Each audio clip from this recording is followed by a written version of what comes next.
The US Open is winding down and the football season is starting up. Scott Simon, host. Now it's time for sports. Soundbite of music. Simon, there will be a first-time winner of the women's final at the US Open tennis tournament today. Only time will tell, but we know this much: the winner will be American. And tomorrow, the first full Sunday slate of games for the new NFL season. We'll get to that later. What a pleasure. NPR's Tom Goldman joins us now live in the studio. Tom, thanks so much for being with us. Tom Goldman, byline: it is an honor. And the balloons and champagne are a beautiful touch.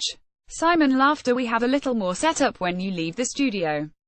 Goldman: thank you, Simon, and it's embarrassing because you can see how ridiculously easy my part of this partnership is, right? I just okay, Tom, tell me about this.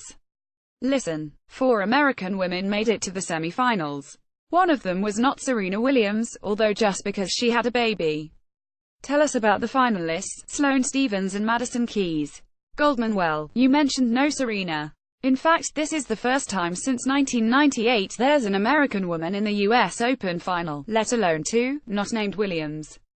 24-year-old Sloane Stephens, 22-year-old Madison Keys, both playing in their first Grand Slam singles final.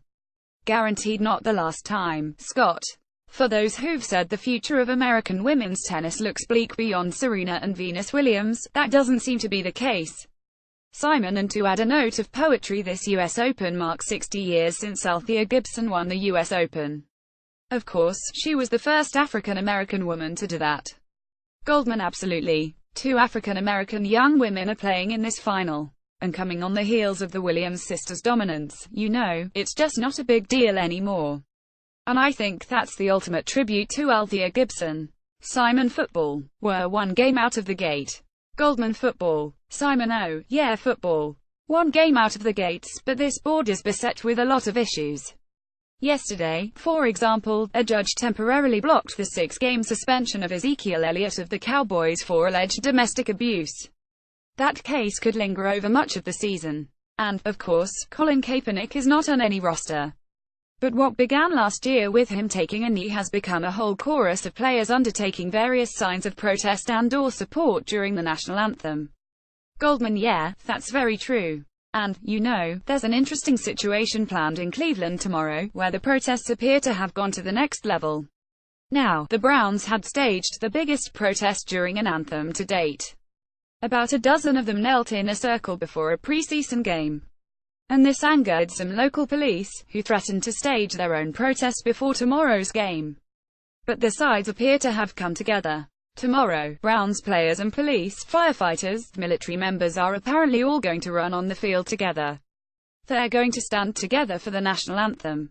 And beyond that, there have reportedly been discussions between players and law enforcement officials about players doing ride-alongs with police and putting together town hall meetings to discuss these social issues.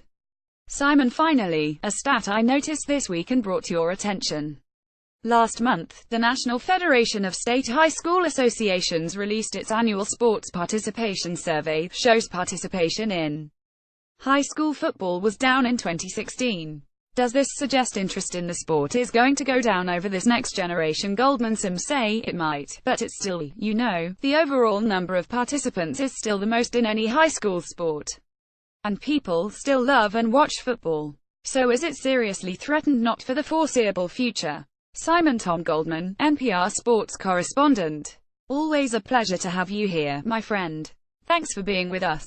Goldman: thank you. Copyright 2017 Nepalese rupees. All rights reserved. Visit our website terms of use and permissions pages at www.npr.org for further information. NPR transcripts are created on a rush deadline by Verb 8 Trademark, Inc., an NPR contractor, and produced using a proprietary transcription process developed with NPR. This text may not be in its final form and may be updated or revised in the future. Accuracy and availability may vary.